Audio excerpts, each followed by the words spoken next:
Apocalypse Gaming.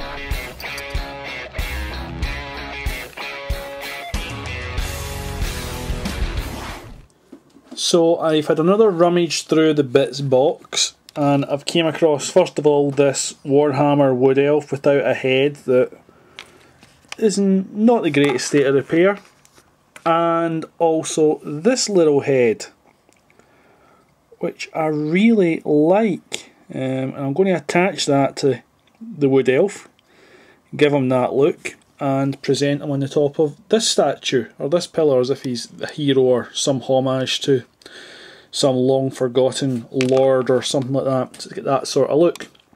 So that's the bit I'm going to clean up and stick on next. That's my Loxley or whatever it is figure mounted on his tombstone. And I'm now puttering about with another design. As you can see, the back sides of that are flat, so if I use them I'm going to have to go in and carve the same way I showed you with the knife. But what I'm thinking about is that sort of cruciform shape with the curves and the slightly different shaped curve as well, so emulated over the whole shape, and something to support that. So that's the sort of idea I'm thinking. Maybe then something stood in the centre, something just decorative. So I shall play about with this and see where this one goes, and then that'll be the last of the tomb areas. This is what I've got so far. Let's just turn that light a bit. Plus the big baby, the centrepiece. But I think that'd be enough for the graveyard style necropolis scene, and from there, as I say, it'll be providing the actual sort of size of whatever it's going to be. A hill probably to mount this on, and some walls.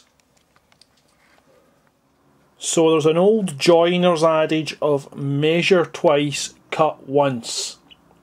There should also be the old adage of, oi, you blonde idiot, measure twice, glue once. I measured these. I had them at the same height of curve. That's what I get for quickly visually measuring rather than doing it properly. I knew one was longer than the other, but I thought the heights were going to be the same or vice versa. So it's not a massive problem, it's just again a little bit of problem solving is going to be required to make the two arches meet up the way I first envisaged it. It can be done. I just wanted to point out, when you're blonde, and I'm blonde.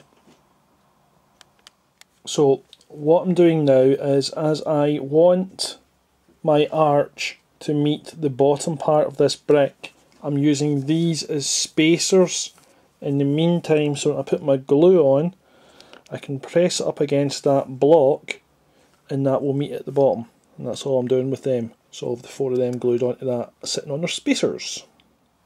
As Hannibal would say, I love it when a plan comes together. So I told you I'd measured my spacings wrong, but as you can see, if I take two bricks worth width of bricks, I bring them out to the same gap. I'm not going to use two long ones, I'm going to use 4 squares. I feel it'll just look a bit prettier.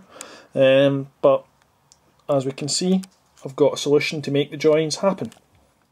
Just so I can give you an idea of where this base is going, these are the components that I'm going to be incorporating.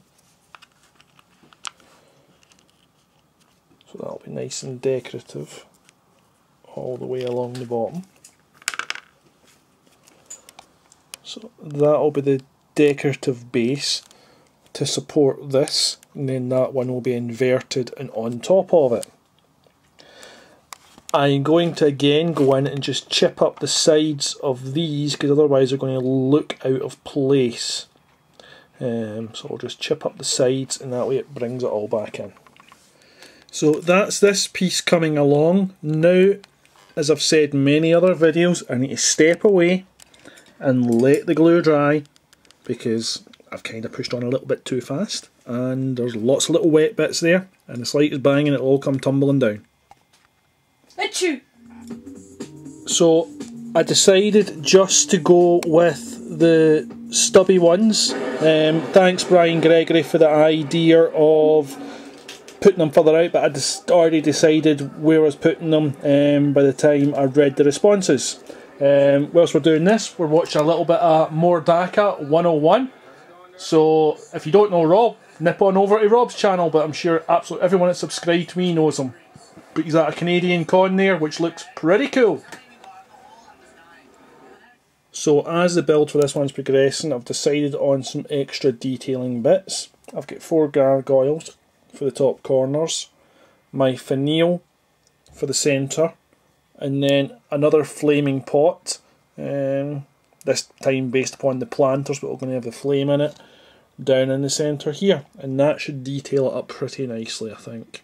So that I've got gluing together. These I'm going to add, and then add that once that's dried up a bit.